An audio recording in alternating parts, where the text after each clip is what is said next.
नमस्ते, आप सभी का स्वागत है आज के इस कार्यक्रम में। हमारे साथ आज जुड़ रहे हैं भाऊ तोरसेकर जी और ओंकार चौधरी जी। और उनसे बात करने से पहले आप सभी से अनुरोध है कि कृपया हमारी चैनल को सब्सक्राइब करें, वीडियो को लाइक करें, हमारा पत्रम पुष्पम के साथ सहयोग करें और नीचे दिए हुए लिंक्स डिस्क्रिप्शन में जो है उनको क्लिक करके आप हमारी मर्चेंडाइज जो समर मर्चेंडाइज है उसको क्रय कर सकते हैं। तो स्वागत करता हूँ भाऊ का नमस्कार। और ओंकार जी का। आरंभ करूंगा नमस्कार। भाऊ से। भाऊ, अब ये जो पाकिस्तान के साथ जो हुआ सो हुआ, लेकिन ये मोदी जी ने अपने ये जो मोदी डॉक्ट्रिन सेट कर दिया है, अब इसके बाद तो भाई बहुत परेशानी हो रही है, पाकिस्तान को भी परेशानी हो रही है और पाकिस्तान परस्तों को भी परेशानी हो रही है। तो ये ऐसे तो बड़ा मामला गड़बड़ हो जाएगा, हमारे लिबरल लोगों का क्या होगा? अरे लॉकडाउन उठा नहीं है ना, सोशल डिस्टेंसिंग चल रहा है, ये समझ कैसे बैठे? सोशल डिस्टेंसिंग अभी देखो, लॉकडाउन उठ गया, सोशल डिस्टेंसिंग नहीं उठा है ना। हाँ, मास्क जरूरी और क्या बोलते हैं, सोशल डिस्टेंस जरूरी है, वो सिर्फ थरूर समझा है। हम्म, इसलिए मैंने आज वीडियो डाला है, उसमें हेडिंग ही दिया है, हर एक हम्म, फ्रेंड थरूर ही होता है। हम्म। वो जो टैगलाइन थी एयरटेल की। तो ये मरेंगे ऐसे ही, दूसरा कुछ नहीं होगा इनका, मरेंगे। हम्म, लिबरल्स का कुछ होने वाला नहीं है। ये देखो कि एक बात होती है ना कि समयानुसार आपको बदलना पड़ता है, कोई भी हम्म, चीज हो। अगर समयानुसार आप बदलोगे नहीं तो आप टिकोगे नहीं, सर्वाइवल नहीं होगा तो रिवाइवल कैसे होगा? पहले आपको सर्वाइवल करना पड़ता है ना, तो रिवाइवल की बात है। ये अभी तक नहीं समझ पा रहे। जिस ढंग से मोदी हर चीज का, छोटी छोटी बात का इस्तेमाल करते, देखो कि इसी अफगानिस्तान को उन्होंने वैक्सीन भेजा था, कुछ 10-15 लाख वैक्सीन भेजे थे डोज। आज काम आ गए ना, उस हम्म, वक्त नहीं आए थे काम, आज आ गए काम। तो ये सोचना जरूरी था, आज की बात नहीं। और ये बात मोदी ने आज नहीं बताई, आपको याद होगा तो जब 13-14 में मोदी जी चुनाव का प्रचार कर रहे थे, उसके बाद अलग अलग चैनल पर वो क्या बोलते हैं उसको, इंटरव्यू दे रहे थे, तो उन्होंने ये बात बोल दी थी, ये बात बोल दी थी कि हमको दोस्ती से काम जितना होगा। आपके पास हथियार कितने हैं, आपके पास हवाई जहाज कितने हैं, या आपके पास पैसा कितना है, बिजनेस कितना है, इससे कुछ नहीं बनता। दोस्त बना के चलना पड़ता है और दोस्ती निभाने से होता है।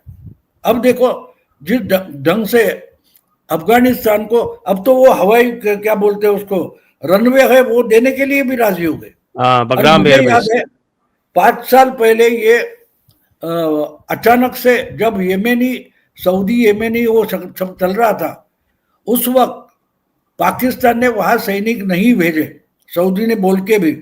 तो गल्फ फ्रंट जो थी, उसका जो सेक्रेटरी था वो दुबई का था, वो बहुत गुस्से में था।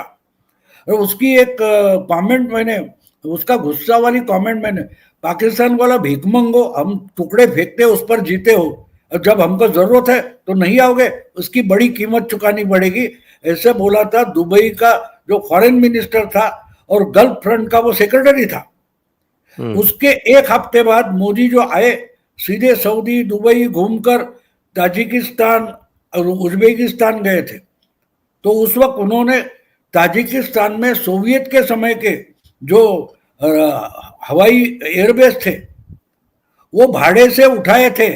ढूंढ लो आप, हाँ, आपको मिलेगा। फरखोर फरखोर एयरबेस है, वो लिया था। हाँ, तो ये सब ये बहुत दूर की देखते हैं ना, ये दूर की देखते हैं। ये आज उधर से होलसेल मार्केट से एक टकोरा ये सब्जी ले ली, बेची, उससे जो पैसे निकले आज की चूल्हा जलाया। ऐसे ढंग से मोदी राजनीति नहीं करते, तो बहुत दूर की सोचते। और कितनी दूर की सोचते अभी पाकिस्तान के समझ में आया। ये बैठते हैं दिल्ली में, बटन दबाते जोधपुर या कहीं पठानकोट में, और मिसाइल गिरता है बहावलपुर में। इतनी दूर की सोचते।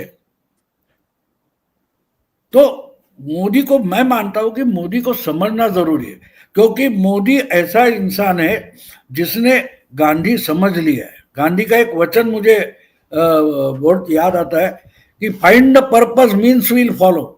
साधन क्या है इंपॉर्टेंट नहीं है, ये हर चीज को वेपनाइज करता है। अब देखो थरूर को वेपनाइज किया है, सिंधु के पानी को वेपनाइज किया है, हाँ, तिस्ता के बारे में तिस्ता प्रहार चल रहा है सिलीगुड़ी में। तो जो बात होती है ना कि आपके पास कितनी सेना है। मुझे बहुत 10 साल से, अरे क्या चीन की बात, चीन के पास 3 करोड़ की सेना है। मैंने बोला लड़े कहां हैं, लड़े कहां हैं? वियतनामीज ने इनको मारकर भगाया, और उस वक्त तो वियतनाम की स्थिति खराब थी, अमेरिका जस्ट निकल गई थी। इतनी खराब परिस्थिति में वियतनामीज ने इनको भगाया है चाइना को। तो वो बात नहीं है। और हमारी तो पाकिस्तान के साथ हमेशा नेट प्रैक्टिस चलती रहती है, तो हम तो आलसी बैठे नहीं है घर में। भाई 2 दिन नेट प्रैक्टिस कर दी, तीसरे दिन मैच खेलने के लिए उतर गए। ये फर्क जो होता है वो समझना जरूरी होता है, वरना तो आपके पास बहुत कुछ है, उससे कुछ फायदा नहीं। मुझे अभी और एक बात याद आ गई, जब 2013-14 में लोकसभा का चुनाव चल रहा था, तो वो जो हमारा अब्दुल हमीद था, जिसने 4 पैटर्न टैंक उड़ाए थे और मर गया था, शहीद हुआ था, तो उसकी विधवा बीवी अहमदाबाद गई थी। मोदी ने उनके पैर छुए थे मुख्यमंत्री होते हुए, उनको शाल पहनाई थी। तो उसने आशीर्वाद देते बोला था कि पाकिस्तान का बदला ले लो, मैं बेवा हो गई हूं। मुझे याद है, सर्च मारो मिलेगा आपको। उस वक्त मोदी मुख्यमंत्री थे। तो आज जो हुआ वो अब्दुल हमीद का भी बदला है, उसकी बेवा पत्नी के आशीर्वाद से भी हुआ है। तो बहुत चीजें होती है, और मोदी भूलते कुछ नहीं। हर एक का हिसाब पूरा करेंगे, कुछ उधार रखते नहीं। जी। तो अब यही प्रश्न मैं अब ओंकार जी से पूछूंगा। ओंकार जी, मोदी का सिद्धांत लागू हो गया कि terror and talks cannot go together, trade and talks cannot go together, and blood and water cannot flow together. अब इसका क्या आगे हश्र होने वाला है? देखिए, उन्होंने संदेश, भारत की राजनीति पे भी क्या असर पड़ेगा इसका, ये भी समझाएं। देखिए, जो पाकिस्तान परस्त हैं, जो पाकिस्तान के स्टूडियो में भी बैठ करके बकवास कराते हैं कि मोदी को हटाने के में आप लोग मदद करिए, और यहाँ भी जो लोग अवसर आते ही, मौका देखते ही डंक मारने की कोशिश करते हैं, चूकते नहीं हैं। हमने देखा है ना संजय जी के 2014 के बाद इनका हश्र क्या हुआ है, इन सभी का। अलग अलग राज्यों में चाहे रीजनल पार्टियां हो, कुछ को छोड़ दें, या आपकी नेशनल पार्टी हो। एक दौर में तो जो कम्युनिस्ट पार्टियां थी वो भी नेशनल पार्टी हुआ करती थी, आज उनकी क्या अधोगति हो गई है। और कांग्रेस का तो खैर हाल ही बुरा है। कांग्रेस तो धीरे धीरे अब मुस्लिम लीग बन गई है, और उससे भी बदतर स्थिति में वो पहुंच रही है। और जो लोग यहाँ ला करके रोहिंग्याज को, बांग्लादेशियों को, पाकिस्तानियों को, उनको बरसों बरसों यहाँ रहने की इजाजत देते रहे हैं, उनको छुपा करके रखते रहे हैं, और उनको एक हथियार के रूप में उनके वोटर कार्ड भी बनवा दिए, उनके आधार कार्ड भी बनवा दिए, उनके राशन कार्ड भी बनवा दिए। तो ये सब लोग अब ऐसे मौकों पर, जब भी ये पहलगाम जैसी नरसंहार होता है, घटनाएं होती हैं, जो लोग, और पूरा देश अवाक था और एकदम कहते हैं ना कि झकझोर करके रख दिया है इस घटना ने, उसके बाद जो कुछ लोगों के अंतर मन में चला है, वो सोचने के लिए मजबूर हुए हैं कि देश को इन हालातों में आखिर लेकर के कौन आया है। भाई आप ये देखिए कि 5 अगस्त 2019 के बाद से कश्मीर को नॉर्मलाइज करने के लिए, देश को नॉर्मलाइज करने के लिए कितने बड़े कदम उठाए गए थे। बल्कि मैं तो कई बार कह चुका इस बात को, एक दो घटनाओं को छोड़ दें हम, बाकी तो 2014 के बाद में देश में किसी भी हिस्से में कोई बहुत बड़ा आतंकवादी हमला ये कर पाए हों या कोई सीरीज धमाके हुए हों, सीरियल धमाके हुए हों, ऐसा मुझे याद नहीं आ रहा। पठानकोट से आगे उनको बढ़ने नहीं दिया गया। और जम्मू कश्मीर में भी टारगेट किलिंग ज़्यादा हो रही थी। और चूंकि ये पुरानी बीमारी है तो पुरानी बीमारी का भी इलाज होने में थोड़ा समय तो लगता है। कई बार वो ठीक हो जाती है, कई बार उसका ऑपरेशन करना पड़ता है, कई बार बड़ा ऑपरेशन करना पड़ता है। तो कई स्तरों पर वो काम हुआ है और जम्मू कश्मीर बहुत हद तक नॉर्मलाइज कर दिया गया था। जो फॉरेन फंडिंग थी, जो अलगाववादी थे, जो पत्थरबाज थे, वहां पर 4 स्तर के चुनाव हो गए, लोकल गवर्नमेंट भी बन गई, वहां पर उमर अब्दुल्ला मुख्यमंत्री बन गए।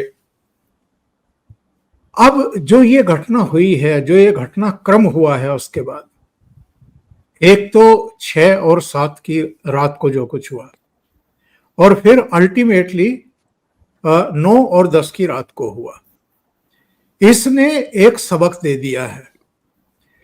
पाकिस्तान को भी दिया है, वेस्टर्न पूरा जो वर्ल्ड है उसको भी दिया है, अमेरिका को भी दे दिया है, और लगे हाथ चाइना को।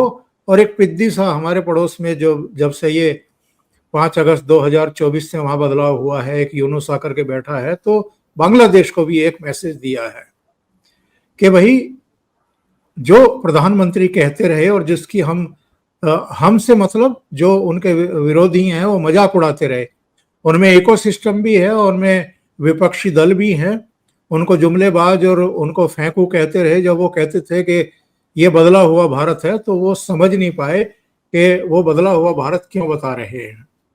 तो अब सबकी समझ में आ गया होगा कि ये कैसा बदला हुआ भारत है कि ना ट्रेन्स पर किसी ने टैंक लदे हुए एक जगह से दूसरी डेस्टिनेशन पर जाते हुए देखे, ना हवाई अड्डों पर या रेलवे स्टेशनों पर फौजियों की लंबी लंबी लाइनें देखी, ना फौजियों की छुट्टियां कैंसिल की गई। यानी जो एक कन्वेंशनल वार हुआ करती थी वैसा तो कुछ था नहीं इस बार एक अलग अंदाज में, एक बदले हुए अंदाज में भारत ने वो करके दिखाया है। मैं तो कहूंगा कि मोदी के भारत ने करके दिखाया है, जिसकी तैयारी वो 2014 से जब से ऑफिस में आए हैं तभी से कर रहे थे। 2012 में जनरल वीके सिंह ने मनमोहन सिंह को एक चिट्ठी लिखी थी और उसमें ये लिखा था कि फौज के पास अब गोला बारूद भी इतना नहीं बचा है कि वो 2-3 दिन भी लड़ाई लड़ सके। यानी आपने भारतीय फौज को किस कंडीशन में ला करके खड़ा कर दिया था। जो स्क्वाड्रन हमारे 42 से 45 होने चाहिए वो भी 30 से नीचे खिसक गए थे। हवाई जहाज नहीं खरीद रहे थे, हेलीकॉप्टर नहीं खरीद रहे थे, यहां तक कि ट्रेनिंग करने के लिए, प्रैक्टिस करने के लिए जो आपके जंगी जहाज होते हैं वो भी आप खरीद नहीं रहे थे। तो ये जो स्थितियां, परिस्थितियां देश के सामने ला करके खड़ी कर दी गई थी, प्रधानमंत्री नरेंद्र मोदी ने 2014 से और 2025 के बीच में लगातार प्रयास किए हैं। और जो हमको एयर डिफेंस सिस्टम थोड़ा देर से मिलने वाले थे वो इन एडवांस मिले हैं हमें। और जो हमारे यहाँ ऑलरेडी काम कर रहे थे, जो 4-5 सिस्टम थे जिनमें आकाश भी था, दूसरे भी थे, उनको अपग्रेड कर दिया, उनको अपडेट कर दिया। और S-400 जो आज एसेट साबित हुआ है, ये तो अपने आप में पूरी दुनिया के लिए भी और पड़ोसी देशों के लिए भी एक संदेश और संकेत है कि भाई आप हल्के में लेने की कोशिश ना करें। जो ब्रिगेड उन्होंने बनाई थी, ड्रोन की ब्रिगेड, जिसमें चाइना के भी ड्रोन थे, जिनमें टर्की के भी ड्रोन थे, और जो कहना चाहिए कि आपके 7 तारीख को, 6 और 7 की रात को जब हमने 9 आतंकवादियों के ठिकानों को नेस्तनाबूद किया, उसके अगले 2 दिन 8 तारीख की रात को और 9 तारीख की रात को उन्होंने जितनी भारी संख्या में ड्रोन और मिसाइल्स का इस्तेमाल किया और अपने हवाई जहाजों का इस्तेमाल किया, और जो उनका हश्र हुआ, तो वो एक संकेत था कांग्रेस के लिए भी और पूरे वर्ल्ड के लिए भी कि एक्चुअल में इसी को बदला हुआ भारत बता रहे थे नरेंद्र मोदी। अब नरेंद्र मोदी की कही हुई बात सबकी समझ में आ गई है। जो हमारे यहाँ की पॉलिटिक्स है, जिसके बारे में आपने स्पेसिफिकली सवाल किया, अब उनकी भी समझ में आ रहा है कि जो नॉन सीरियस तरीके से टिप्पणियां कर दी जाती हैं। सोनिया गांधी ने 2007 में मौत का सौदागर कहा था। एक बार राहुल गांधी ने रामलीला मैदान में सभा को संबोधित करते हुए जवानों के खून का सौदागर कहा था, और अब गुस्ताखी हो रही है सिंदूर का सौदागर बताने की। तो ये जो चीजें हैं, ये देश देखता है, उस पर मनन करता है, इस तरह की आपने क्या किया है उससे तुलना करता है, मोदी जी क्या कर रहे हैं ये भी देखता है। हमारे देश को लहूलुहान किया जा रहा था 2014 से पहले, अब वो सिचुएशंस नहीं हैं। आज की तारीख में सब जानते हैं, मानते हैं, और अब तो सबका जो एक कहते हैं ना कि खौफ, वो किसी ना किसी रूप में निकल करके सामने आ रहा है। डोनाल्ड ट्रंप की जो बदहवासी है, जो बयान है, जो श्रेय लेने की होड़ है, ये सारी चीजें बताती हैं, बहुत कुछ बताती हैं, बस समझने वाला चाहिए।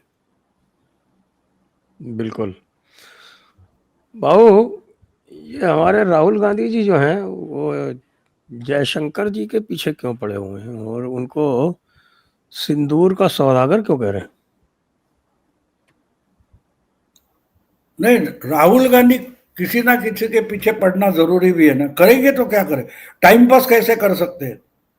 उनको अपना कोई दिमाग चलता नहीं, उधारी का दिमाग नहीं मिल रहा है, तो करेंगे तो क्या। इसमें सीधी बात थी कि ऐसी बातें जो चल रही है, जो 22 अप्रैल को हुआ पहलगाम में, भाई उसके बाद कौन है, चिदम्बरम है जो गृह मंत्री रहे, फिर थरूर है जो डिप्लोमेट रहे, उनके साथ बैठ के बातें तो करो।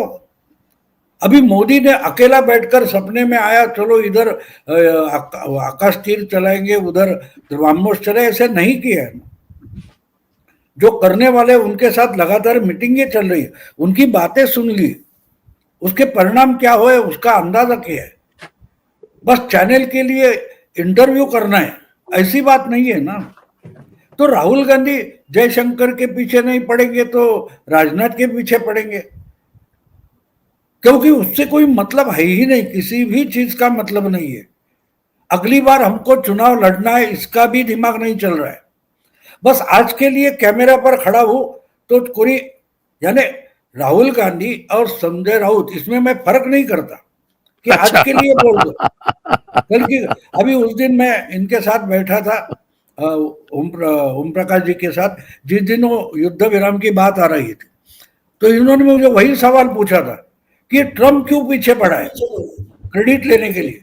तो मैंने बोला देखो, कितना भी बुरा गलत कोई भी चीज हो, उसका भी कुछ ना कुछ, अभी कूड़ेदान हम देखते तो उधर भी चूहे बिल्लियां जाती है, कुछ उनको खाने को मिलता है, कुछ इस्तेमाल करने की चीज मिलती है, कोई ये जो प्लास्टिक वगैरह कलेक्ट करने वाले, बोतल कलेक्ट करने वाले हो, तो वो भी कूड़ेदान में जाते हैं। तो कूड़ेदान हमारे लिए गलत लगता है, लेकिन कुछ लोगों को लिए उसके चीज मिलती है।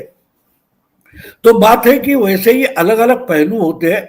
तो ट्रम्प का एक पहलू है जिसको संजय राउत बोलते हैं कि जरूरी नहीं लेकिन बोल दो। अब लेकिन अगर वो बोलने से कुछ हो जाता है तो वो फायदा ही है ना।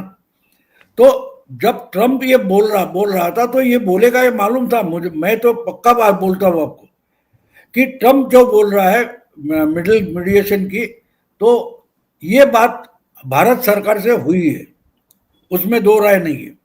हाँ, लेकिन जो बातें होती है वो खुले आम बोली नहीं जाती, लेकिन ये बोलेगा इसका मोदी जी को बिल्कुल पता था कि ये बोलेगा और उसमें गड़बड़ हो जाएगी, ये मालूम था। लेकिन जब ये बोलता है तो उसके बाद सामने वाले पाकिस्तान वाले इतने उल्लू बन गए कि उन्होंने अपनी भी इज्जत निकाल दी। तो इसलिए ट्रम्प वगैरह जो होते हैं वो अपने अपने पहलू होते हैं, और राहुल गांधी उसमें से ही है। ना जरूर हो वैसी बातें बोलो, अपना ही नुकसान कर लो। तो राहुल गांधी तो जयशंकर क्या बहुत सारे लोगों के पीछे पड़ा है, हमको उसके पीछे ज्यादा पड़ने की जरूरत नहीं, जितना इस्तेमाल करना है उतना ही करो, उनके पास ध्यान मत दो। वो अब देखो जिस ढंग से जो विदेश में हमारे डेलीगेशन आने वाले उसमें थरूर नहीं चाहिए। अरे क्या बोलने की जरूरत, चुपचाप बैठ जाओ, चुप तो बैठो कम से कम। अब देखो इतना ट्रम्प बोल रहा था कि मैंने किया मैंने किया मैंने किया, मोदी ने एक शब्द से भी उसका खुलासा नहीं किया, ना इनकार किया है। ये भी समझ लो, ये भी समझ लो कि मोदी ने ट्रम्प के बारे में इनकार नहीं किया है। तो चुप रहने से भी बहुत कुछ हासिल हो जाता है।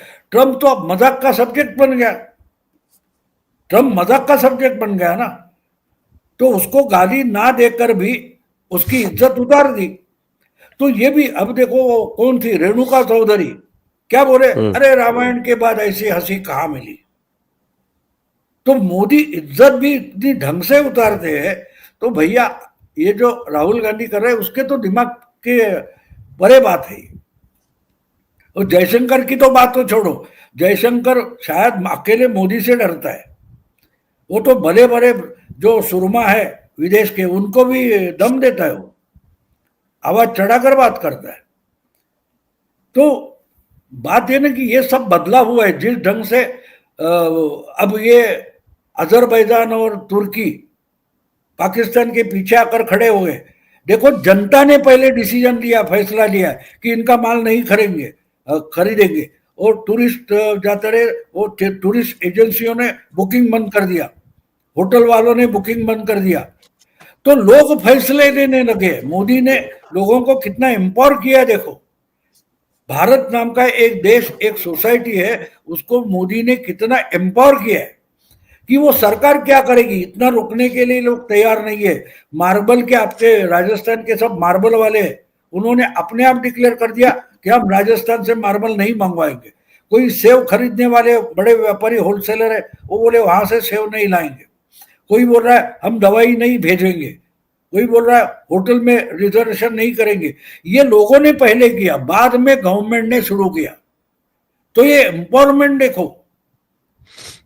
तो पूरा हमारे मराठी में 62 में हम बच्चे थे तब चाइना वार, तो वसंत बापट करके थे, उन्होंने लोगों को प्रेरणा देने के लिए गीत लिखा था, परक्यांचा येता हल्ला प्रत्येक घर बने किल्ला। यानी अगर विदेश से कोई हमला आता है तो हमारा हर एक घर है वो भी किला बन जाता है। तो मोदी ने करके दिखाया, लोग डिसीजन ले रहे, अपने आप डिसीजन ले रहे, और उसके बाद सरकार ले रही है।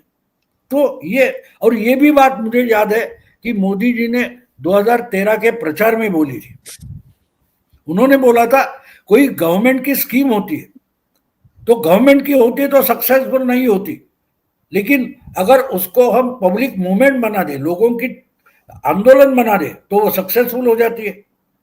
तो ये देखो, ये जो पाकिस्तान के खिलाफ सेना लड़ रही थी, लेकिन सेना को मालूम था पीछे पूरा है, कपड़ा नहीं होगा, हथियार नहीं होगा तो भी हमारा एक कोई कॉमन इंडियन भी सामने जाकर घुसेगा। ये कॉन्फिडेंस, जो ताकत है, वो हथियार की नहीं होती, हथियार के पीछे जो इंसान खड़ा है उसकी ताकत होती है। और वही तो हमारी सेना ने भी दिखाया कि इतना पिन पॉइंटेड हमले हुए। और मैं तो जब से ये पहलगाम होने के बाद जब धमकी दी गई कि हिसाब किया जाएगा, तब मैंने लगातार मेरे वीडियो में बोला है कि एक बात और समझ लो, इसमें हमारा नेता है और दूसरा है वो बोलता है मैं भी नेता हूं, नेता न्याहू। तो इजराइल हमारे साथ है, मतलब मोसाद हमारे साथ है। ये अगर बिना समझ के कोई उस पर उसको पाकिस्तान करारा जवाब बोलता है, गधा है पाकिस्तान। अभी अभी उनको पता चला है कि इनके साथ क्या बोलते हैं वो इजराइल है, और पूरी की पूरी ये 3-4 दिन की कार्रवाई है, वो बारीकी से देखो मोसाद स्टाइल की है, हमने की है, लेकिन उसकी स्टाइल जो है, फॉर्मेट जो है, बिल्कुल मोसाद जैसा है। और दूसरी बात है, पाकिस्तान में भी कुछ हमास के लोग आए थे हमला करने के लिए, हमले में हाँ वो पीओजेके में गए थे ना। हाँ बिल्कुल, इसलिए मैंने मराठी में वीडियो किया था। एक बार बाला साहब ठाकरे बोले थे, अगर दाऊद तुम्हारा है तो गौली हमारा है, भले माफिया हो लेकिन वो हिंदू है तो हमारा है। तो मैंने बोला था तुम्हारा हमास है तो हमारा मोसाद है, ऐसा वीडियो मैंने 4 दिन पहले डाल दिया था। और बिल्कुल वही है। और एक बात और है, ये कैसा हो गया, दुनिया हैरान है कि ये कैसे हो गया। तो जो बदलाव आया है वो बदलाव मेंटली भी आना चाहिए, कागजों पर आकर नहीं फर्क पड़ता, मेंटली आना चाहिए। अब देखो कितना सिंबॉलिक था, पहले दिन जब रिएक्शन आई, हमारी जो महिला दो ऑफिसर बैठी थी वो नॉर्मल अटायर में बैठी थी, लेकिन दूसरे दिन आई तो वो वॉर अटायर में आई थी। तो एक वो कौन उसका नाम है, उसका एयर मार्शल थे, हमारे 4 जनरल बैठे थे एयर ऑपरेशन हाँ, के AK प्रमुख, भारती, एयर मार्शल हाँ AK भारती। तो उन्होंने क्या बोला, किरना हमको तो पता नहीं, यानी पॉलिटिकल आंसर दिया। एक आर्मी के ऑफिसर ने इतना ढंग से पॉलिटिकल आंसर दिया कि हमको तो पता नहीं था, क्योंकि आपने छुपाया था। वो क्या बोल रहे थे, पाकिस्तान ने अगर वहां न्यूक्लियर डंप है तो छुपाया है, और ये छुपाना ही गलती है पाकिस्तान की, क्योंकि आपका न्यूक्लियर डंप है तो क्या बोलते हैं, न्यूक्लियर अथॉरिटी से शेयर करना पड़ता है। तो हाँ वो ट्रीटी है, उसमें दोनों को आपस में अपने सारे एसेट्स शेयर करने, तो ये बात होती है। तो इसलिए बदला क्या है, अगर बदला जो है वही राहुल गांधी के समझ में नहीं आ रहा है या बाकी विपक्षों के समझ में नहीं आ रहा, तो हम क्या कर सकते हैं। और जैसे जैसे अभी देखो, चिदम्बरम ने स्वागत किया पूरी कार्रवाई का, थरूर ने किया है, शरद पवार ने किया है। तो बात साफ है, उनको समझ में आ रहा है कि आज अगर हम थोड़ी भी गलती कर ले तो आगे की कीमत चुकानी पड़ेगी।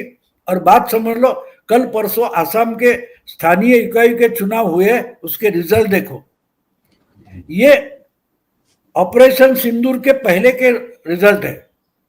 मुस्लिम एरिया में भी कांग्रेस का सफाया हुआ है, वो जो कोई मुस्लिम पार्टी है उसका भी सफाया हुआ है। AUDF 70 से ज्यादा % जगह सीटें बीजेपी जीत गई है। ये पहलगाम के बाद का चुनाव है और सिंदूर के पहले का चुनाव है, और आसाम में है, आसाम में। तो इसका लोगों को पर परिणाम हो रहा है, वो अगर आप नहीं सुनोगे और नहीं समझोगे तो आपको तो भुगतना पड़ेगा। जी, तो ओंकार जी इसी बात को आगे बढ़ाते हैं कि राहुल गांधी के जो कार्यकलाप आपने देखे हैं कि किस तरह से उन्होंने जो 4 सांसदों के नाम भेजे, उनमें से 3 सांसद तो रिजेक्ट कर दिए, और जो चुने उसमें से सलमान खुर्शीद को वो ड्रॉप आउट कर गए, लेकिन शशि थरूर और आनंद शर्मा ये ड्रॉप आउट नहीं किए। दूसरी तरफ अगर आप मीडिया की तरफ देखें तो देखेंगे कि साहब बरखा दत्त और ध्रुव राठी जो है वो भी इन लोगों को छोड़ गए। देखिए, आपको याद होगा जब सेना की कार्रवाई हुई थी तो मल्लिकार्जुन खड़गे और राहुल गांधी कैमरों के सामने आए थे, और उस समय बड़े मीम बने थे, बड़ी मजाक उड़ी थी इनकी कि ये शोक संदेश पढ़ने आए थे या पाकिस्तान की जो खातिरदारी हुई है उस पर अपने चेहरे दिखाने आए थे, क्योंकि चेहरे पर तो 12 बजे हुए थे, चेहरे तो उदास थे, और जबान ये कह रही थी कि हम सेना को बधाई देते हैं। तो जो इनकी बॉडी लैंग्वेज है और जो कुल मिलाकर के वहाँ का जो आपका मीडिया है, वहाँ के जो नेतृत्व हैं, अलग अलग पॉलिटिकल पार्टियों के नेता, वहाँ की असेंबली में, पार्लियामेंट में खड़े होकर के जो भाषण देते हैं, कांग्रेस की जिस तरीके से वहाँ पर तारीफ होती है, राहुल गांधी को लेकर के जो लोग कहते हैं खुलेआम के राहुल गांधी को प्रधानमंत्री बनना चाहिए, तो ये सब क्यों कहते हैं? कभी राहुल गांधी ने और राहुल गांधी के सलाहकारों ने ये सब सोचा है क्या? या इनके लिए ये सब कोई अब बात मायने ही नहीं रखती है कि आपकी किस तरीके से, किस तरह की छवि बन रही है, लोगों में मैसेज कितने गलत जा रहे हैं? क्या ये इन सब चीजों से ऊपर उठ गए हैं और इनको सिर्फ और सिर्फ इसी पर भरोसा है कि हमको अगर मुस्लिम वोट मिल जाए पूरे के पूरे तो हम कभी केंद्र सरकार में आ सकते हैं और सरकार बना सकते हैं? और कुछ हिंदू तो इनके साथ हैं, नेहरू के समय से ही कांग्रेस पार्टी के साथ रहे हैं। पर ये, मैं इस वोट बैंक पॉलिटिक्स की बात भी नहीं करूंगा, मैं करूंगा कि आज आम जनमानस क्या है, भारत आज अलग अलग चीजों को लेकर के किस तरीके से सोच रहा है और उसके साथ ये लोग चल पा रहे हैं, चल पाने की स्थिति में भी हैं या नहीं है। और अपने आप को युवा नेता कह देने भर से आप युवाओं के नेता हो नहीं जाते हैं। प्रधानमंत्री नरेंद्र मोदी 74-75 साल के हैं और युवाओं में बेहद लोकप्रिय हैं। बहुत जो छोटे चैनल होते हैं जिनके रिपोर्टर जाकर के कनॉट प्लेस पर, दूसरी जगहों पर लोगों से चर्चाएं करते हैं अलग अलग मुद्दों पर, जो नई उम्र के बच्चे हैं, बच्चियां हैं, वो मोदी जी के प्रति किस तरह का भाव रखती हैं और राहुल गांधी का नाम जब आ जाता है तो वो किस तरीके से एक तंज कसती हुई मुस्कान फैला करके और दाएं बाएं से निकल जाती हैं। क्या ये सब चीजें इनको दिखाई नहीं देता है? तो किसी को कुछ बताने और कहने की जरूरत नहीं है। जो आप चर्चा कर रहे हैं कि 4 नाम इन्होंने भेजे, उनमें से एक आनंद शर्मा का नाम तो रखा है गवर्नमेंट ने अपनी सूची में, लेकिन लीडर के तौर पर नहीं रखा है। और जो इनकी सूची में नहीं था उनको लीडर बना करके भेज रहे हैं शशि थरूर। शशि थरूर ना केवल वैदेशिक मामलों के अच्छे जानकार हैं, उनकी बहुत सारी पुस्तकें हैं, वो बरसों तक यूनाइटेड नेशन में काम कर चुके हैं, उनका अपना एक अनुभव है। और अगर वो इतने अनुभवी ना होते और इनके विश्वास पात्र ना होते सोनिया गांधी के, तो इनको वहां से लाकर के मनमोहन सरकार में मंत्री ना बनाया जाता, उनको चुनाव न लड़ाया जाता। वो 4 बार के सांसद हैं और उनकी एक विशेषता ये भी है कि वो बेबाक हैं और अभी हाल के कुछ समय से तो बहुत तटस्थ और स्वतंत्र तरीके से उनके बयान आ रहे हैं। इनकी CWC में क्या तय होता है या राहुल गांधी और प्रियंका गांधी वाड्रा क्या तय करते हैं और ये किस तरीके से अलग अलग मौकों पर प्रधानमंत्री नरेंद्र मोदी को कोसते रहते हैं, ये अपनी ग्रंथि हो सकती है, इनकी हीन ग्रंथि हो सकती है। लेकिन इससे पहले भी हमने देखा है कपिल सिब्बल, चलिए कपिल सिब्बल तो फिर भी पार्लियामेंट के भीतर भी, पार्लियामेंट के बाहर भी, सुप्रीम कोर्ट में भी जो मोदी विरोधी हैं उनके हाथों में खेलते रहे हैं, उनके मुकदमे लड़ते रहे हैं, पार्लियामेंट में भी वो पाला खींच करके लड़ते रहे हैं। लेकिन 2 नाम तो मैं लूंगा जिनसे आप भी कन्विंस होंगे, गुलाम नबी आजाद और हाल में पी चिदम्बरम। ये दोनों तो सीनियर मोस्ट लोग हैं, बल्कि गुलाम नबी आजाद तो संजय गांधी के साथ काम कर चुके, इंदिरा गांधी के साथ काम कर चुके, वो पीवी नरसिम्हा राव और कांग्रेस के बाहर असदुद्दीन ओवैसी। जी हाँ, नहीं, कांग्रेस की अगर हम बात कर रहे हैं तो असदुद्दीन ओवैसी का किस्सा अलग है। तो वो भी एक्चुअल में कांग्रेस की कीमत पर आगे बढ़ने की कोशिश कर रहे हैं। जो भी उन्होंने अपने विचारों में थोड़ी सी तब्दीलियां की हैं और थोड़ा सा राष्ट्रवाद ओढ़ लिया है, तो वो भी कांग्रेस की ही जमीन खाने की कोशिश कर रहे हैं, क्योंकि उनको लग रहा है कि अरविंद केजरीवाल का तो कारतूस फुस हो गया। अरविंद केजरीवाल की भी तो नजर कांग्रेस की ही जमीन पर थी, तो वो चुप है, अरविंद केजरीवाल कुछ बोल नहीं रहे। हाँ नहीं, शुरू में उनके कुछ नेताओं के बयान आए थे, मेरे ख्याल से वो टेस्ट करने की कोशिश कर रहे थे, तो वो टेस्ट जो है वो बैकफायर हो गए, तो फिर इन्होंने भी कान दबा लिए कि नहीं, देश का मूड कुछ और है। तो ये होता है कई बार लीडरशिप में।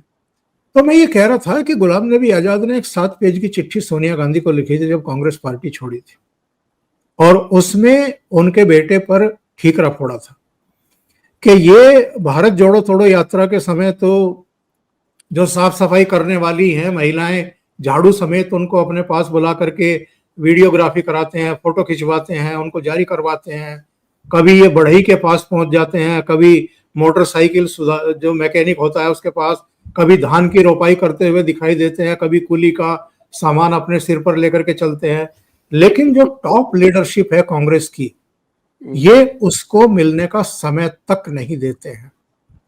उनकी मेल, उनके आग्रह कि हम मुलाकात करना चाहते हैं, उनसे मिलते तक नहीं है। तो एरोगेंस पार्टी के भीतर किस हद तक है कि जो टॉप लीडरशिप है और जो ब्रेन माना जाता है पार्टी का, क्योंकि किसी का अनुभव राजनीति का 4 दशक का है, किसी का 5 दशक का है, और गुलाम नबी आजाद जो कई प्रधानमंत्रियों के साथ काम कर चुके, राजीव गांधी के साथ काम कर चुके, पीवी नरसिम्हा राव के साथ काम कर चुके, मनमोहन सिंह के साथ काम कर चुके, इंदिरा गांधी के साथ काम कर चुके, अगर उनकी आप ये दशा और दुर्दशा कर सकते हैं तो किसी की भी कर सकते हैं।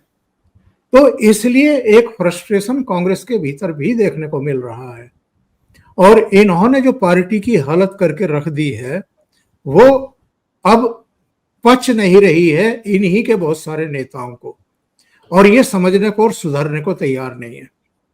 अभी बिहार में गए थे ये, और बिहार में जो इनकी लैंग्वेज थी प्रधानमंत्री को लेकर के, गटर लैंग्वेज, इससे ज्यादा गिरी हुई लैंग्वेज कोई हो नहीं सकती। और वो भी ऐसे समय जब देश में इस समय अगर सर्वे करा लिया जाए तो प्रधानमंत्री की लोकप्रियता चरम पर है, क्योंकि उन्होंने पाकिस्तान को सबक सिखाया है। तो आप ऐसे समय को भी अगर नहीं समझ पा रहे हैं, नहीं जान पा रहे हैं, तो आपको पार्टी की लीडरशिप अपने पास रखने का कोई अधिकार नहीं है। आप पार्टी को इतना गहरा डुबो रहे हैं जिसका आपको अंदाजा ही नहीं। भाऊ, ये जो बरखा दत्त और ध्रुव राठी टाइप के लोग बदले हैं, इसके बारे में आप क्या कहें? अरे वो हमने ये बंदर माता की स्टोरी सुनी है ना, वो बच्चे को बचाने की बहुत कोशिश करती है, जो अपने पर आ जाता है तो पैरों तले रोन देती है। तो इनकी हालत भी, अरे जो कुछ बची है इज्जत वो तो बचा लो, वो तो बचा लो, क्योंकि इनको भी पता चला कि ये इनकी नैया डूबने वाली है। अरे कोई देखे ना या ना देखे, अल्लाह देख रहा है ना। ये तो बात, वो पुराने फिल्म का गीत मुझे याद आ गया कि तेरे प्यार में दिलदार जो है मेरा हालेजार, कोई देखे या ना देखे अल्लाह देख रहा है। तो शायद बरखा दत्त को वो रियलाइजेशन आ गया कि भाई कितना भी ढक लो अल्लाह तो देख रहा है। तो ये बात है। अब और दूसरी बात ये कि कितने आपके लिए कितना नुकसान सहेंगे, कितना नुकसान। ठीक है, पैसा आपके आपका लेकर हम पले बढ़े हैं, बिल्कुल मंजूर है, और जब चाहिए तब आपके लिए हमने भी नुकसान उठाया, लेकिन आप हमारा नुकसान करने पर ही तुले हो तो भाड़ में जाओ भाई। हमको तो लोगों ने सुनना चाहिए, हम बकैदी करने वाले हैं, हमको लोग अगर नहीं सुनेंगे तो इसलिए इसका मतलब बरखा दत्त बदली ऐसा मैं नहीं मानता, लेकिन उसको पता चल गया कि 26/11 हो या कारगिल हो, उस वक्त इन्होंने जो कुछ किया है, इसलिए इनके बारे में लोगों के मन में शक है, जो आज ज्योति मल्होत्रा के बारे में चल रहा है। तो बरखा दत्त की बात वही है ना, वही है। लोग मानते हैं ये पाकिस्तानी एजेंट है, तो वो इसी बहती गंगा में अपना कलंक धोने की कोशिश कर रही है। ठीक है ना, कोई बात नहीं, देर आए दुरुस्त आए, ये भी मानना पड़ेगा। और दूसरी बात होती है, एक थोड़ी शर्म बची है ऐसा उसका मतलब होता है। लेकिन इसमें मुझे लगता है कि जितनी बरखा थोड़ी फार शर्म बची है वो बचाने में लगी है, तो बेचारा राजदीप सरदेसाई तो मुझे पूरा नंगा क्यों नहीं करते, ऐसा ही सवाल पूछ रहा है।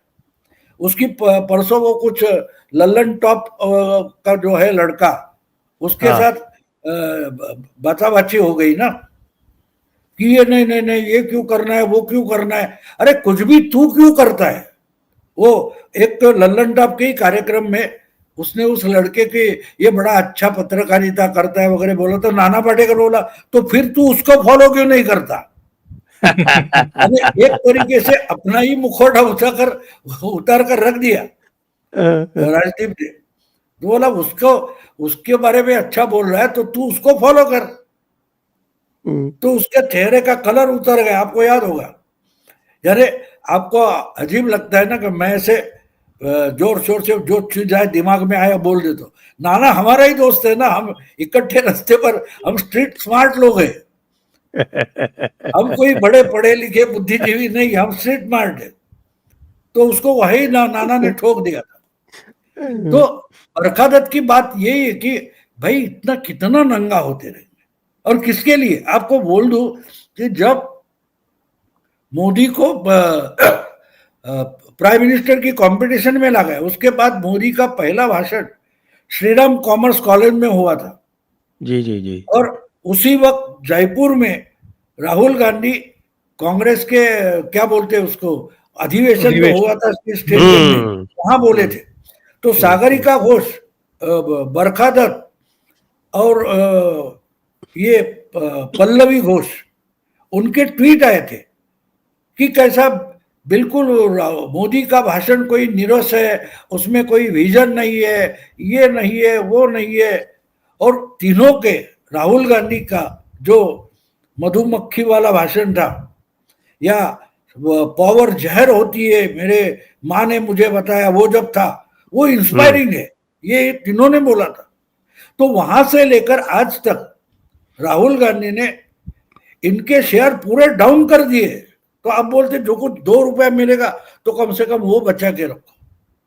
तो मुझे लगता है कि राहुल गांधी, बरखा दत्त वगैरह जो कुछ हो गया, उनको वो मालूम हो गया कि अभी लोग नहीं मानेंगे, लोग नहीं मानेंगे। तो इसलिए इनको बदलना पड़ेगा, क्योंकि सच्चाई सामने आती है तो कितना छुपाओगे तुम, कितना छुपाओगे।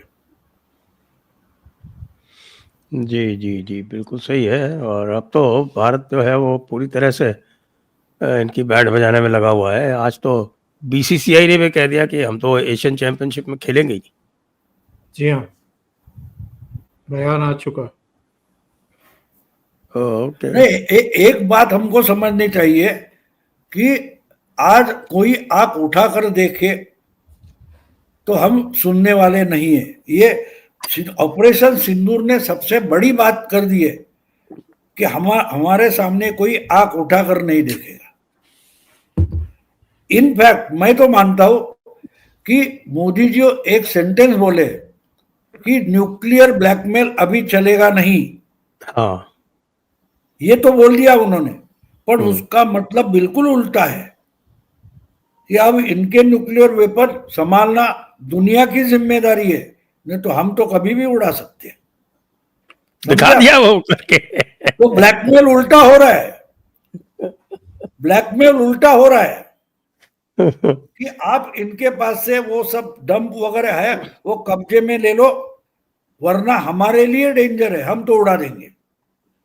वो ओपनली ये शब्द नहीं है, लेकिन उसका आशय देखो, मायना देखो कि उनका तो आज तो ब्लैकमेल बता नहीं दिया ना, चलेगा। आज तो क्लियर कर दिया कि उन्होंने अपनी जो न्यूक्लियर केपेबल मिसाइल चलाई थी और हमने उसको बीच में उड़ा दिया S-400 से। हाँ बिल्कुल, आप चलाओगे भी तो हम उड़ा देंगे, उसके बाद फिर हम क्या करेंगे बिल्कुल, उसकी। तो जो उनको बचा देखो रहे हैं वो जाने। ब्लैकमेल का मतलब बिल्कुल आसान होता है। मैं जो बोल रहा हूं वो संजय को समझ में आ रहा है कि ये साला मुझे नंगा करना चाहता है, लेकिन जो बोल रहा हूं इसका डर संजय के मन में है, लेकिन ओमकार को तो पता नहीं चल रहा है। ऐसे में जब बोलता हूं तब मैं संजय दीक्षित को ब्लैकमेल कर रहा हूं, समझे आप। तो मोदी जी की भाषा, जयशंकर की भाषा, हमारे जो 4 जनरल्स बैठे उनकी भाषा, हाँ, वो बिल्कुल दिमाग लगाकर सोच लो। वो जो क्या थे एयर क्या उनका नाम था, एयर डीजीएमओ थे, हाँ, एयर चीफ मार्शल, उसको किसने एयर पूछा तो मार्शल बोला, AK भारती। हाँ भारती, तो उन्होंने बोला कि किरना किरना में लगा है, लेकिन किरना में उनका कुछ है हमको पता तक नहीं था। अच्छा हुआ आप पता चल गया। हम्म, तो पता नहीं था इसका मतलब लीगली पता नहीं था, वैसे तो हमारे पास खुफिया जानकारी थी, और इसीलिए ब्लैकमेल करने के लिए थोड़ा बाजू में डाला है, नेक्स्ट टाइम पिन पॉइंट होगा, तो इसको ब्लैकमेल कहते हैं। और हमारे प्रधानमंत्री दुनिया को ब्लैकमेल कर रहे हैं और बोल रहे हैं कि पाकिस्तान का ब्लैकमेल नहीं चलेगा। जी ओंकार जी, आप कह रहे थे कुछ। देखिए, प्राइम मिनिस्टर के इधर के आप अगर जब बयान देखते हैं ना, तो वैसे तो इनके बयान ही कम आए हैं। एक तो राष्ट्र के नाम संदेश आया है और बाद में एक और बयान आया है, बस ये 2 बयान आए हैं। और बाकी तो उन्होंने अपने सेना के लोगों को आगे किया है, या राजनाथ सिंह बोले हैं, अभी भुज गए थे तो वहां पर बोले हैं। प्राइम मिनिस्टर या तो राष्ट्र के नाम संदेश दिया या आदमपुर एयर बेस पर बोले, और आदमपुर एयर बेस पर भी उनका जाना और उसकी नकल करना पाकिस्तान का, ये अपने बैकग्राउंड में S-400 की बैटरी दिखा रहे थे और पीछे एक लड़ाकू विमान खड़ा कर दिया था, और उसी से बड़े जहाज से जाकर के उतरे हैं, उसी एयरबेस पर, उसी की रनवे पर जाकर उतरे हैं। तो एक दिन पहले जो इनके वायुसेना के अधिकारी गलत बयानी कर रहे थे आदमपुर एयरबेस को लेकर के कि वहां पर ये हुआ है, वहां पर वो हुआ है, उसकी तो हवा निकाल दी उन्होंने। और नकल किस तरह की करते हैं, अब आप नकल देखिए इनकी कि प्रधानमंत्री एयरबेस पर जाते हैं आदमपुर, और इनके प्रधानमंत्री पहुंच जाते हैं वहां एक बेस पर और टैंक पर खड़े हो जाते हैं अपने सेना प्रमुख के साथ। जिसका अभी तक मतलब उपयोग ही नहीं हुआ। अपनी अपनी भद पिटवाते हैं, क्योंकि हमने तो टैंकों की कोई तस्वीर जारी भी नहीं की, जरूरत भी नहीं पड़ी। अब ये जो पोस्ट थी जो इनकी उड़ाई थी, वो भी मुझे नहीं लगता कि टैंकों का इस्तेमाल उसमें हुआ है। तो अरे बचा क्या है वो दिखा रहे थे। तो वो ये बता रहे थे कि हम अभी भी 1971 में खड़े हैं, 2025 में नहीं खड़े हैं।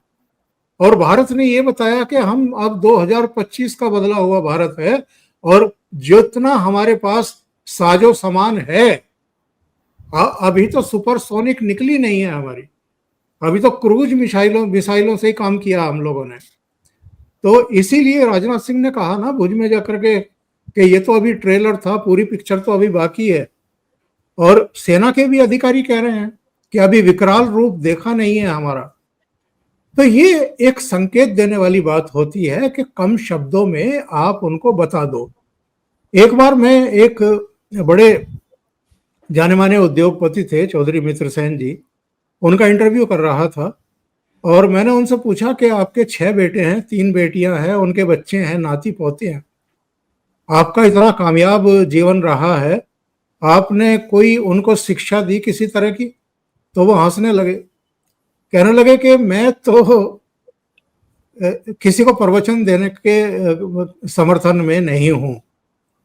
मेरा जो जीवन है, मेरे जो कर्म हैं कुल मिलाकर के, और जो भी मेरा पुरुषार्थ रहा है, उससे अगर मेरे बच्चे और नाती पोते वो कुछ सीखना चाहें और ग्रहण करना चाहें तो ग्रहण कर लें और सीख लें बस। अगर नहीं सीखना है तो मेरे लाख प्रवचन देने पर भी वो कुछ सीखेंगे नहीं। तो ऐसे ही प्रधानमंत्री ने जो किया है 6 और 7 मई की रात से लेकर के 9 और 10 मई की रात, उससे अगर समझ में आना चाहे जिनकी, उनकी समझ में आ जाएगा। और उससे पहले भी संजय जी, 22 अप्रैल को यह घटना हुई थी। 23 की सुबह प्रधानमंत्री सऊदी से लैंड कर गए थे और उनका काम वहीं से शुरू हो गया था। एस जयशंकर, अजीत डोभाल और विदेश सचिव तीनों वहां थे और वहीं रिटायरिंग रूम में बैठ करके उन्होंने चर्चा शुरू कर दी थी। और उसी शाम जब अमित शाह जम्मू कश्मीर से लौटे तो सीसीएस की पहली बैठक हुई, और वो पहली बैठक नहीं थी साहब, उसके बाद भी सीसीएस की दोबारा बैठक हुई, कैबिनेट की बैठक हुई, और 6-7 की रात से पहले यानी 23 अप्रैल से लेकर के 6-7 मई के बीच कभी तीनों सेना अध्यक्षों और सीडीएस के साथ और एनएसए और डिफेंस मिनिस्टर के साथ बैठे, कभी अलग अलग सेना प्रमुखों को बुला करके 1.5-2 घंटे तक उनसे चर्चा की। तो जो प्रधानमंत्री का काम करने का तरीका है, उन्होंने बिना बोले वो पूरी देश को भी और पूरी दुनिया को भी बताया है कि हम काम कैसे करते हैं, रणनीतियां कैसे बनाते हैं, ब्लूप्रिंट कैसे तैयार करते हैं, उसको जमीन पर कैसे उतारते हैं, और जब हम कोई कार्रवाई करेंगे तो सामने से जो उसकी प्रतिक्रिया होगी उसको हमें कैसे संभालना है। ये एक फूल प्रूफ रणनीति बना रहे थे बैठ करके 6 मई की शाम तक। और 6 मई की शाम को भी एक मीडिया हाउस के कार्यक्रम में भाषण दे रहे थे प्रधानमंत्री नरेंद्र मोदी। किसी को कानों कान खबर भी नहीं थी कि आज की रात क्या होने वाला है। उसने कहा था कि मुझे भी जगना है आज रात को। जी, कहते कहते रह गए थे। और उन्होंने एक बात और कही थी, ये 10 साल में एक बात इन्होंने सीखी नहीं है कि बोलने वाला मोदी अच्छा होता है, सुरक्षित होता है। जब मोदी चुप बैठता है वो ज्यादा डेंजरस हो जाता है। ये 10 साल में सबसे बड़ी सीखने जैसी बात थी, बस वही नहीं सीखे। वो उकसाते रहते, कुछ बोल कुछ बोल कुछ बोल, तो वो बोलता नहीं, करके दिखाता है। जैसे एक वो बात और लास्ट में आप गधे को लात मारो, कुछ भी मारो, वो देखते बोलेगा नहीं, एक लात मारेगा तो कहाँ जाकर घोड़े को गिर जाओगे पता नहीं। तो ये वैसा घोड़ा है, ये समझ लो। ज्यादा शानपत्ती नहीं करना उसके सामने। वो चुप बैठा है तो डेंजरस है। जिस दिन बोलने लगेगा संजय राउत हो जाएगा ना। एक और चीज पूछनी बाबू, अभी तो हम देख रहे हैं कि सुप्रीम कोर्ट जो है वो भी अब रोहिंग्यों को और बांग्लादेशियों को अब रिलीफ नहीं दे रहा है, उनको कह रहा है भागो यहाँ से। आज इलाहाबाद हाई कोर्ट ने भी वो जो संभल वाली जो मस्जिद का केस था, और उसमें जो मुस्लिम पक्ष की याचिका थी वो ठुकरा दी। तो क्या कुछ अच्छा आज कल यानी कि आपके जो चीफ जस्टिस ऑफ इंडिया है नए, उन्होंने कहा कि नहीं सब बराबर बराबर है, कोई यहाँ कोई सुपीरियर नहीं है, कॉन्स्टिट्यूशन सबसे ऊपर है। तो कुछ इधर भी कुछ परिवर्तन आया दिख रहा है क्या? नहीं, वो तो आपको याद होगा एक पार्लियामेंट में कुछ बोल रहे थे मोदी जी, और 22 मिनट के बाद सामने से रिएक्शन आ गई। तब मोदी जी क्या बोले थे, देखो कितने बुद्धिमान है, 22 मिनट से बोल रहा हूं, करंट वहां पहुंचने में 22 मिनट लग गए। तो बुद्धिजीवी को ये प्रॉब्लम होता है, उनको देरी से समझ में आती है। अनाड़ी लोग बहुत जल्दी समझ जाते हैं। और कांग्रेस ने हमारे देश पर यह बड़ा उपकार किया है कि ज्यादा से ज्यादा संख्या अनाड़ी रखी है। ये कांग्रेस ने सबसे बड़ा देश कार्य अगर किया है तो ज्यादा से ज्यादा लोग अनाड़ी रखे। तो सुप्रीम कोर्ट तक बात पहुंचने में समय लगती है ना। देखो, तुम्हारा हमारा रीजनेबल टाइम और सुप्रीम कोर्ट का रीजनेबल टाइम फर्क होता है। हम इमीडिएट रिएक्ट होते हैं, सुप्रीम कोर्ट 6 महीने 6 साल के बाद रिएक्ट होती है। जी, आप कुछ कहना चाहेंगे ओंकार जी? नहीं, मैं सिर्फ एक बात कह के अपनी बात खत्म करता हूं। प्रधानमंत्री नरेंद्र मोदी संकेत देते हैं, उनको पकड़ना हर एक के बस की बात होती नहीं है। एक कार्यक्रम में उन्होंने कहा था कि समय सीमित है और लक्ष्य बहुत बड़ा है। तो समय सीमित है, लक्ष्य बहुत बड़ा है, तो लक्ष्य कहीं किरना हिल्स तो नहीं थी, और जो बाकी के काम किए हैं वो तो नहीं था। तो ये पकड़ने की जरूरत होती है। वो कहीं ना कहीं संकेत दे देते हैं और कई बार हम लोग उसको पकड़ना चूक जाते हैं या समझ भी लेते हैं तो हमारी समझ में नहीं आता है कि किस चीज के लिए कह रहे हैं। ये बाद में जब लक्ष्य भेद हो जाता है तब समझ में आता है। एक खबर जाते जाते ब्रेकिंग न्यूज देकर जा रहा हूं जी, थोड़ा हल्के में लेना, मजाक में बोल रहा हूं। राहुल गांधी ने शाहबाज शरीफ को खत भेजा है कि भाई इंक्वायरी कमीशन बिठा दो।